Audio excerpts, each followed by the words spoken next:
Hello everyone. आज हम equilibrium पढ़ने वाले हैं। इक्विलिब्रियम के जो होते हैं, जो तीन टाइप्स होते हैं, chemical equilibrium, ionic equilibrium and phase equilibrium. इसमें से हम आज आयनिक इक्विलिब्रियम का एक छोटा सा पार्ट देखने वाले हैं, hydrolysis of salt. And it is very important to understand the buffer solution and its application. Buffer solution को समझेंगे तभी तो उसकी एप्लीकेशन हम कर पाएंगे, प्रैक्टिकल लाइफ में बहुत इंपॉर्टेंट है। ओके, हाइड्रोलिसिस ऑफ सॉल्ट से मीनिंग क्या है? सिंपल, कुछ ज्यादा बड़ा नहीं है इसमें। पानी के साथ रिएक्शन, ठीक है, पानी के साथ सॉल्ट की रिएक्शन। अच्छा, सॉल्ट क्या होता है? सॉल्ट हमने पढ़ा था 9th-10th में, कि 9th-10th में हमने जब ये पढ़ा था कि एसिड और बेस को मिला दो तो आपका सॉल्ट बन जाता है, प्लस पानी निकलता है, जिसे हम न्यूट्रलाइजेशन रिएक्शन भी बोलते थे, है ना। तो सॉल्ट प्लस पानी हमारे लिए, हमारे सिर्फ एक हाइड्रोलिसिस नाम दे दिया कि पानी के साथ सॉल्ट को कर रहे हैं, तो उसका नाम हाइड्रोलिसिस हो गया, ठीक है। ओके, हाइड्रोलिसिस पानी के साथ रिएक्शन सॉल्ट की, और सॉल्ट बना कैसे? एसिड और बेस से बना, ठीक है। देखो जो हाँ यहाँ एसिड प्लस बेस से बना सॉल्ट, ठीक है। एसिड हमारे दो तरीके के होते हैं, एक स्ट्रॉन्ग एसिड होता है, एक वीक एसिड होता है। और बेस भी हमारे दो तरीके के होते हैं, एक स्ट्रॉन्ग बेस होता है, एक वीक बेस होता है। तो हमारे सॉल्ट कैसे कैसे बन सकते हैं? स्ट्रॉन्ग, या तो दोनों स्ट्रॉन्ग ले लो या दोनों वीक ले लो, ठीक है। या एक स्ट्रॉन्ग एक weak, strong acid weak base ले लो, या वीक एसिड स्ट्रॉन्ग बेस ले लो। सारे पॉसिबिलिटी हो सकती है, लेकिन आज की क्लास में हम सिर्फ दो ही पॉसिबिलिटीज को क्वालिटेटिव स्टडी करेंगे, not quantitative but qualitative. That means कि एक्चुअली ये है क्या चीज और इसमें होता क्या है, बस इतना ही स्टडी करेंगे आज हम आज की क्लास के लिए। सो दैट कि यू कैन एनालाइज कि कौन सा सॉल्ट कैसी रिएक्शन देगा जो पानी के अंदर घुल जाएगा वो, ठीक है। तो बहुत इंपॉर्टेंट है। उसके बाद हम देखते हैं, चलिए, स्ट्रॉन्ग एसिड स्ट्रॉन्ग बेस, ठीक है। Strong acid and strong base, HCl। Strong acid हो गया, strong base is your NaOH, दोनों का मिलाया NaCl प्लस पानी। एग्जाम्पल NaCl KCl, जब भी आपको ये दिखे that means you can understand कि ये कौन सा सॉल्ट है, ये salt of strong acid and strong base है। एक काम खत्म। जब हमने पहचान लिया कि कौन सा सॉल्ट है, हमें क्या पढ़ना था? हाइड्रोलिसिस ऑफ सॉल्ट पढ़ना था। तो हम उसको क्या करेंगे? पानी के साथ रिएक्ट करेंगे। जब हमने NaCl को पानी के साथ रिएक्ट कराया तो हमारा जो सॉल्ट होता है ना, वो स्ट्रॉन्ग इलेक्ट्रोलाइट होता है। स्ट्रॉन्ग इलेक्ट्रोलाइट मतलब कि वो पानी, वो आयंस बना लेता है, ठीक है। तो Na+ में चेंज हो गया, और वैसे भी NaCl आयनिक है, तो Na+ में चेंज हो गया, Cl- में चेंज हो गया, H+ OH-, ठीक है। जब देखो यहाँ पे क्या हो रहा है कि NaCl Na+ है, वो दो ऑप्शन है उसके पास, या तो वो Cl- के पास चला जाए या वो OH- के पास चला जाए, ठीक है। अगर वो Cl- के पास जाता है तो दोबारा से वो NaCl बना देगा, ठीक है। और जब वो इसके साथ NaCl- दोबारा बना देगा तो वापस वही कंपोजिशन हो जाएगी, वही नमक ही तो है, मतलब NaCl ही तो रहा वहाँ पे, क्या क्या फर्क पड़ा, ठीक है। तो वो कोशिश किया OH- के साथ रिएक्ट करने की, दोनों के साथ कर रहा है, तो OH- के साथ किया। तो आपको पता है NaOH हमारा स्ट्रॉन्ग बेस होता है, और स्ट्रॉन्ग बेस हमारा डिसोसिएट कंप्लीटली हो जाता है। कंप्लीटली डिसोसिएट होने की वजह से NaOH फर्दर Na+ और OH- में डिसोसिएट हो जाएगा, है ना। अब बेचारा Na+ वो नहीं कर पाया, ना Cl- के साथ ना OH- साथ नहीं कर पाया, इन द सेंस कोई नई चीज नहीं बना पाया, और पुरानी चीज है तो फिर क्या ही बात करना उसके बारे में। तो यहाँ पे HCl जो, अब ठीक है, हो गई Na+ का चांस खत्म।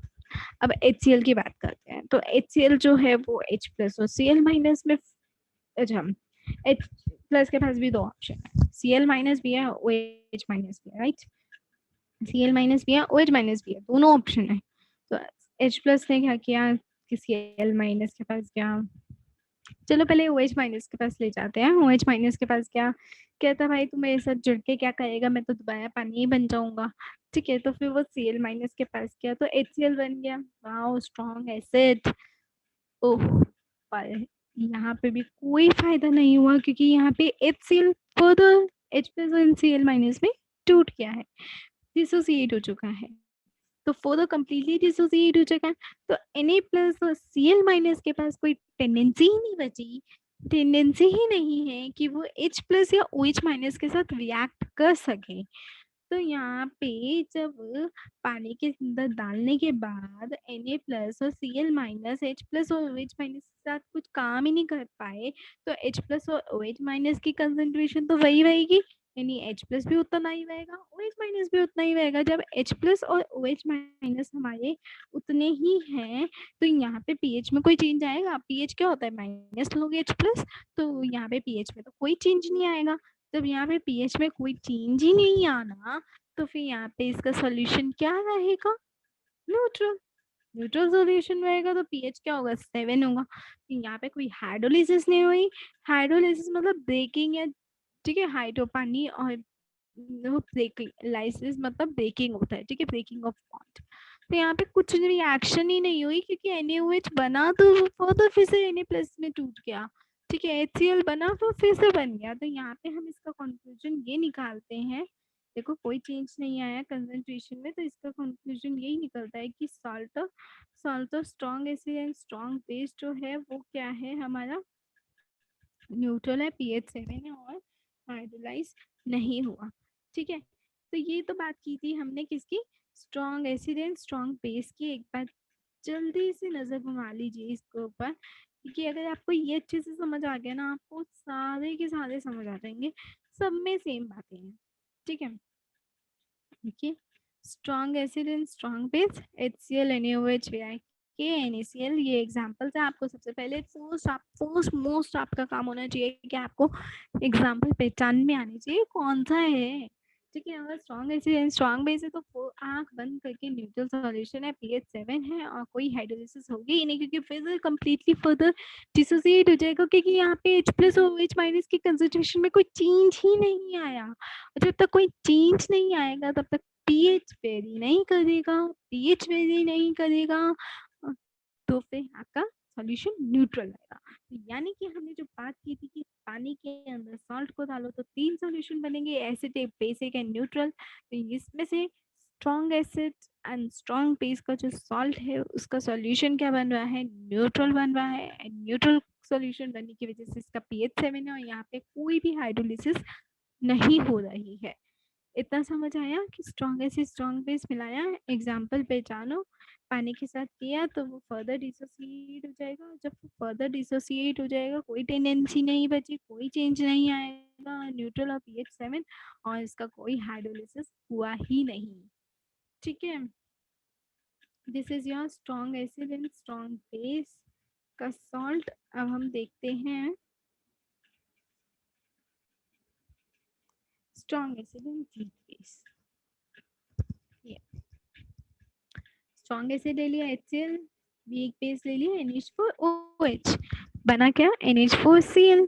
ठीक है, एग्जांपल देखते हैं, NH4Cl, ZnCl2, CONO3 एक्सेट्रा। ठीक है, यहाँ एक्सेट्रा। मैंने कहा कि पानी जो सॉल्ट होता है वो स्ट्रॉन्ग इलेक्ट्रोलाइट होता है, स्ट्रॉन्ग इलेक्ट्रोलाइट है तो फिर वो कम्प्लीटली डिसोसिएट हो जाएगा। NH4Cl पानी में डाला, NH4 प्लस में चेंज हो गया, पॉसिबिलिटीज बना लो, NH4 प्लस में चेंज हुआ, Cl माइनस में चेंज हुआ, H प्लस में चेंज हुआ, OH माइनस में चेंज हुआ। अब NH4 प्लस क्या करेगा, NH4 प्लस एक हमारा यहाँ Cl माइनस के साथ कर सकता है या हमारा OH माइनस के साथ कर सकता है। Cl माइनस के साथ करेगा तो वापस से हमारा क्या बन जाएगा, सॉल्ट बन जाएगा। और अगर वो हमारा OH माइनस के साथ करता है तो NH4OH बन गया। चलो ठीक है, इसमें कोई नई स्पीशीज तो बनी, अभी बताते हैं NH4OH क्यों मैं बोल रही हूँ नई स्पीशीज, सस्पेंस फॉर यू। ठीक है, और हमारा H प्लस H2, ठीक है, H प्लस की बारी आई। अब H प्लस की बारी देखते हैं, इसको भी पूछ लेते हैं। Cl माइनस OH माइनस के साथ करिएगा तो H2O बन जाएगा, और Cl माइनस के साथ करिएगा तो HCl बन जाएगा। और आपको पता है अभी अभी हम कह के हटे हैं कि HCl फर्दर कम्प्लीटली डिसोसिएट हो जाता है, तो H प्लस और Cl माइनस में हो गया। लेकिन NH4 which is your weak base, वो फर्दर कम्प्लीटली डिसोसिएट नहीं होता, वो सिर्फ आयनाइज होता है। आयनाइज इन द सेंस के मतलब कम्प्लीटली डिसोसिएट नहीं होता वो, ठीक है। तो यहाँ पे क्या हुआ कि जो हमारा NH4OH प्लस था वो क्या हुआ, NH4OH H2O NH4OH में और H प्लस में आया। H प्लस क्या है आपका, यहाँ पे देखो H प्लस रिलीज हो रहा है, हाँ H प्लस रिलीज हो रहा है, कंसंट्रेशन बढ़ रही है, यहाँ OH माइनस खत्म होता जा रहा है, OH माइनस खत्म हो रहा है, H प्लस बढ़ रहा है, बढ़ रहा है, बढ़ रहा है, बढ़ रहा है। Acidic solution, right. H plus पानी में बढ़ता जा रहा है, बढ़ता जा रहा है, एसिड में टर्न हो गया है। एसिड में टर्न होने के बाद क्या हुआ यहाँ पे, pH डाउन टू <7 है ना, <7 से चला जाएगा pH।